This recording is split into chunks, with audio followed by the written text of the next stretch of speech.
Italy की पहली महिला प्रधानमंत्री बनते ही डरने लगे कई मुस्लिम देश। मेलोनी के इटली के प्रधानमंत्री बनते ही कई मुस्लिम देशों में फैल गई दहशत। मस्जिद नहीं, मुसलमानों पर नया कानून। लेकिन भारत के लिए आई खुशखबरी। भारत के लिए पीएम मोदी के साथ मिलकर काम करना चाहती हैं इटली के नई पीएम। भारत को देंगी ये सौगात। ब्रदर्स ऑफ इटली के नाम से एक पार्टी को इटली में हुए आम चुनाव में सबसे ज्यादा वोट मिले हैं। इस पार्टी के नेता जॉर्जिया मेलोनी इटली की पहली महिला प्रधानमंत्री बन गई हैं। जॉर्जिया इस्लामिक कट्टरता की खास तौर पर बड़ी विरोधी हैं। अपने राष्ट्रवाद के मुद्दे के चलते जॉर्जिया इटली के लोगों की पहली पसंद बन गई हैं। बताया जाता है कि जॉर्जिया इटली के तानाशाह मुसेलिनी की प्रशंसक भी रही हैं। सोशल मीडिया पर हाल ही में जॉर्जिया मेलोनी का एक वीडियो वायरल हुआ।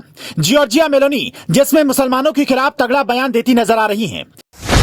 जॉर्जिया मेलोनी ने पीएम बनते ही लिए बड़े फैसले, फैला दी मुसलमानों में दहशत। जानने के लिए इस खबर को पूरा जरूर देखिएगा। अपने चुनाव प्रचार के दौरान जॉर्जिया ने कहा था, सरकार अब एक ऐसा नया कानून बनाएगी, उसके बाद ही इटली में किसी मस्जिद को बनाने की इजाजत दी जाएगी। मुस्लिम देशों में आए दिन गृह युद्ध चलता रहता है।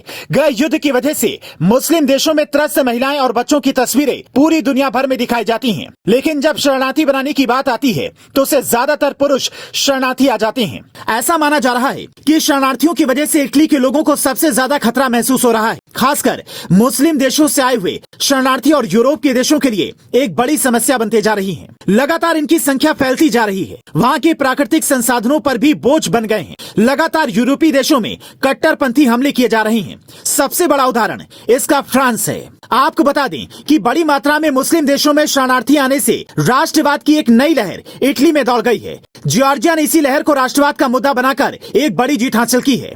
आपको बताते चलें कि पीएम नरेंद्र मोदी ने जॉर्जिया मेलोनी को इटली के नई प्रधानमंत्री बनने पर बधाई दी। देश के प्रधानमंत्री नरेंद्र मोदी ने कहा, दोनों देशों के संबंधों को मजबूत करने के लिए हम एक साथ मिलकर काम करने की आशा करते हैं।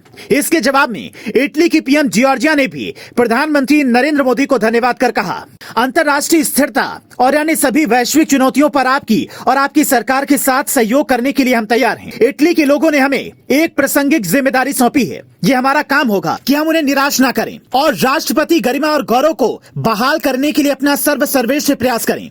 हम उन चीजों को एकजुट कर रहे हैं और उजागर करने का लक्ष्य रखेंगे जो हमें करीब ला सकती है, न कि हमें जो विभाजित करती है। जो भी हमारे देश को तोड़ने की कोशिश करेगा उसके साथ सख्ती से निपटा जाएगा। बता दें कि इटली चुनाव प्रचार के दौरान मेलोनी और उनकी पार्टी ब्रदर्स ऑफ ने एजेंडा ऑफ गॉड के साथ मातृभूमि और ईसाई पहचान को अपनी राजनीतिक मुद्दा बनाया था। इस बात की उन्हें आलोचना भी झेलनी पड़ी थी।